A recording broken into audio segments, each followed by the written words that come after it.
Samantala, mag-ano muna tayo, maghatid muna tayo ng balita sa mga tagapakinig natin sa ating mga ka-farm. Ayan. Um, Unang balita natin, meron na naman na-detect na avian influenza sa, eto na naman, sa Camarines Norte. Pero ang sinasabi ng Department of Agriculture, walang pagtaas sa presyo ng itlog at manok ngayong holiday season sa kabila ng pagkakadetect sa kaso ng H5N2. Ayan, H5N2 sa isang duck farm sa Camarines Norte. So ayan yung tiniyak ng DA.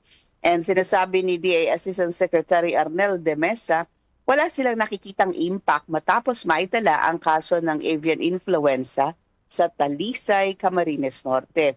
As of December 11, sa monitoring ng DA, ang presyo po ng manok ay mabibili na mula 175 hanggang 240 pesos kada kilo. Habang ang presyo naman ng itlog, small, ay 7 to 850 kada piraso.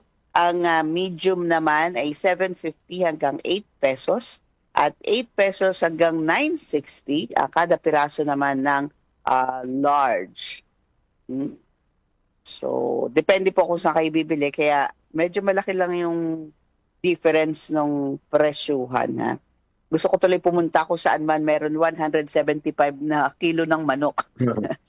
Baka naman mamaya kung saan lupalop to. Kasi dito sa Rizal, mga nasa 220, 240 na yung kada kilo.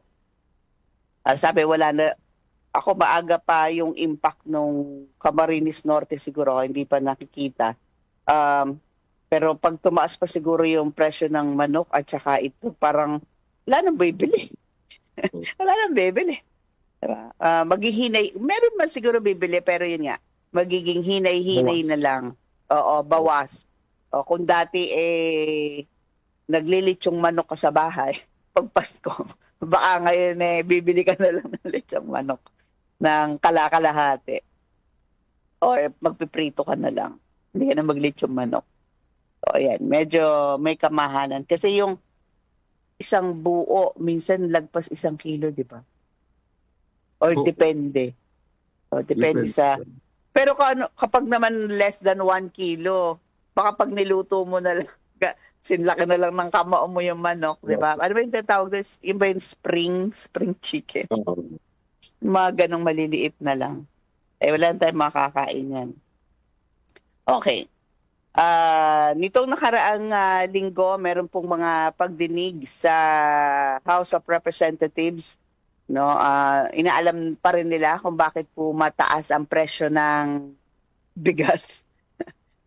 Ang sinasabi ng DA ni Agriculture Secretary Francisco Chu Laurel, hinihiling nila ibalik yung regulatory powers ng NFA, ng National Food Authority, sa pagpapababa sa presyo ng bigas. Ang sinasabi kasi ni Secretary Laurel, yung pagtapya sa regulatory powers ng NFA dahil doon sa pagpasa nila ng Rice Tarification Law noong 2019 na nagbabawal sa NFA na bumili, magbenta, mag-angkat ng bigas, maging sa paglilimita ng mandato nito sa pangangasiwa ng buffer rice stock. So parang sinasabi niya, kukunti na lang yung powers ng NFA.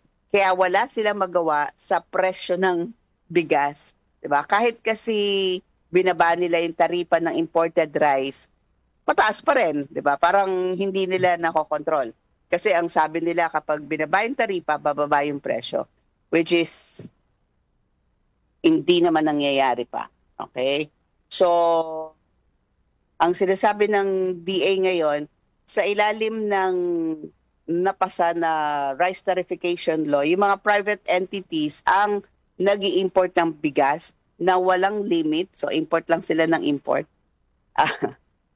Ayon kay Secretary, sa pagkakaroon ng authority ng NFA na mag-regulate, mabibigyan ito ng pagkakataon na magkaroon ng database sa rice traders at masigurong makakapagitan ang NFA sa pag-import ng bigas kung kinakailangan.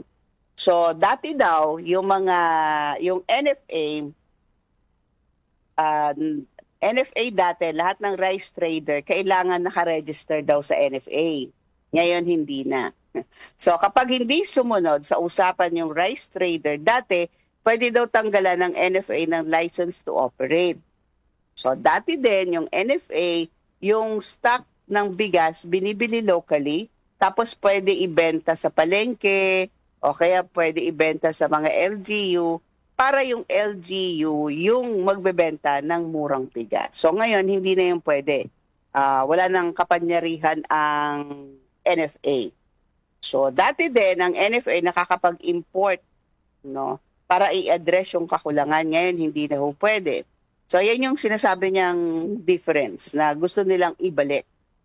Malaking bagay na maibalik talaga yung power ng DA, ng NFA sa pag-regulate ng importasyon or ng presyuhan ng bigas. Ngayon nga, alam ko pinirmahan na rin ni Pangulong Ferdinand Marcos Jr. yung pag-amyenda, inamyendahan na, yung rice tarification law. Bahagyang nagbabalik sa mandato ng NFA na nagbibigay ng pagkakataon sa ahensya na magbenta ng rice buffer stock nito sa kadiwa ng Pangulo Rice Centers. So, sabi naman ni Congressman Stella Kimbo, kilala mo si Kimbo, si Congressman Kimbo, taga Marikina, hindi siya naniniwala na walang power ang NFA or ang DA para i-control yung tumataas na presyo ng mga staple food natin. Sabi niya, meron daw kapangyarihan na mag-imbestiga ang DA dito sa bagong sampa na pasa na batas, no, yung inamyendahang rice tarification law. So, ayan, nagtuturoan na sila. Sino ba talaga may control? Basta ang alam natin, tayong mga mamimili, tayong kumakain, nahihirapang, diba, bumili ng bigas kasi medyo may kamahalan po. And maliban sa bigas na walang kontrol ang DA, ngayon ang sinasabi ng DA, wala din siyang kontrol sa presyo po ng lechon. Parang lahat na lang walang kontrol ang DA. So, tumaas na daw ng 30% ang retail price ng lechon. Dahil nga tumataas ang demand. Kapag ganito namang Pasko, di ba, tumataas talaga ang demand. Kaya kailan ako dapat mag-alaga ng baboy para lechonin ng Pasko? Kung yung tamang paglilitsyon, bago sa Ba't may mali bang kailangan, Oo. kahit na mag-alaga ka ng October, November. Okay. Kahit nga kahit, depende sa laki na gusto mo. Wag masyado Yung November, malaki. ano na yun, nagre-range na yun ng 40 kilos to 50 kilos. Ang laki na nun. Kung November 1 mo alagaan, Inalagaan, oo. malaki na yun. Kasi 2 months, Wow. 2 months na yun. Okay. 3 months, 80 kilos ng baboy. Dapat late-latean pa natin. Pwedeng Hindi ba? Pwede kutsinilyo na lang ang alagang edisyon natin. ayun. Uso Pagkapanganak ngayon. pa lang, Lechonin mo na. Parang naman nakakaawa. Nakakaawa, So, ayan, wala daw lechon. Okay.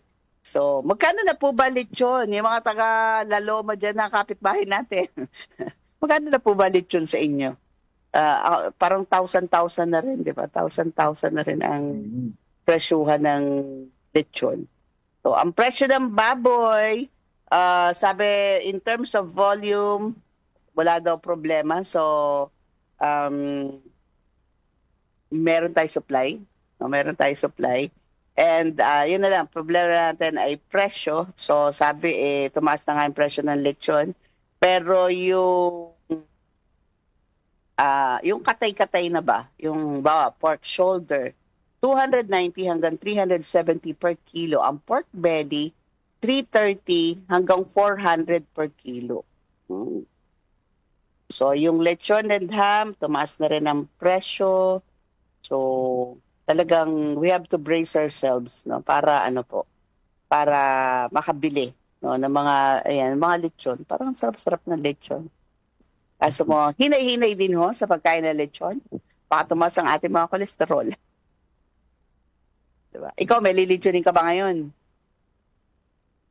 Hindi ako masyadong mahilig Sa lechon?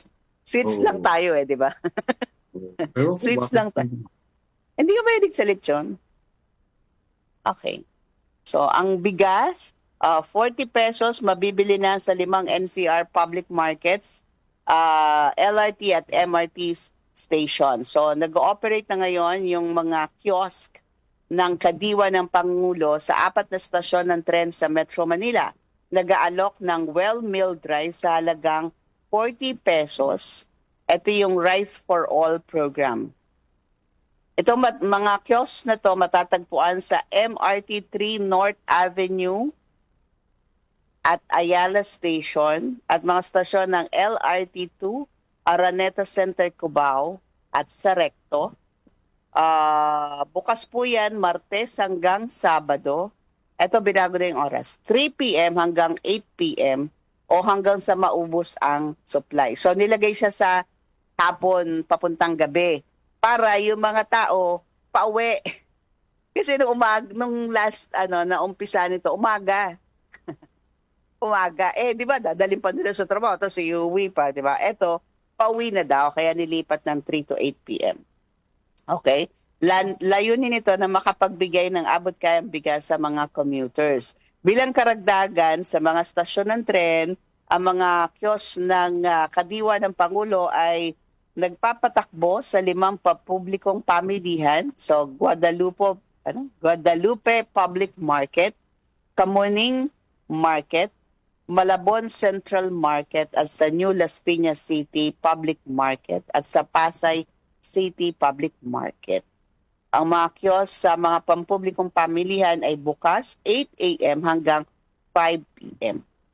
So, tandaan nyo na, Guadalupe, yan, may Kamuning Market, yung malapit sa, Quezon City, ayan, Kamuning. Malabon Central Market, New Las Piñas, Las Piñas City Public Market at sa Pasay City. Okay. Ano pa? Wala na. Yan lang ilan sa mga, bawal ang pag-import ngayon ng manok mula Netherlands dahil laganap po ang bird flu sa kanilang lugar. Ang hakbang na ito ay naglalayo pong protektahan ang industriya ng manok na makaapekto po dito sa ating bansa. Kasi nga, pangunahing sektor para sa supply ng pagkain at mga trabaho. Kasi kapag naapektuhan nga tayo at hindi natin na-control itong bird flu, ay malaki ang epekto sa atin. So, bawal muna ang pag-import ng buhay na ibon, karne ng manok, itlog at iba pang produkto maliban sa mga nasa transit na o kinatay na bago ang November 3. And exempted din ang mga produktong heat-treated. Ang DA po nagutos ng mahigpit na inspeksyon sa lahat ng mga daungan upang matiyak na maipatutupad ang pagbabawal. Ang pagkilos na ito ay nakatutulong na iwasan ang pagkalat ng virus dito po sa ating bansa. Okay. So, yan po yung mga balita natin. And po pwede ho kayong magbigay ng komento, feedback, suggestions, o lalo na yung mga presyo ho ng bilihin. Baka namalengke na ho kayo kahapon ng panghanda sa Pasko or pang gamit nyo ngayon tong linggo na to. Yan, balitaan nyo po kami ano ang inyong experience. Ano din experience nyo sa traffic. Kahapon na traffic kami, sabi, mami mag-interview ko nga. Anong experience nila sa traffic? Ay nako anak, baka tayo mapaaway dahil sa sobrang ang init ng ulo ng mga tao kahapon sa lansangan dahil sa sobrang traffic. Okay, so iwan ho kayo ng feedback, questions, suggestions. Ito na po yung ating mga contact numbers. 0916-499-6195 o kaya 0929-321-8738. Po pwede din ho kayo mag-iwan dyan ng inyong mga tanong, yung mga problema nyo sa mga halaman po ninyo, sa mga tanim po ninyo, or sa inyong mga hayop, no, alagang hayop po pwede po na magtanong at sasagutin po yan ni Kuya Ramil sa abot ng kanyang makakaya.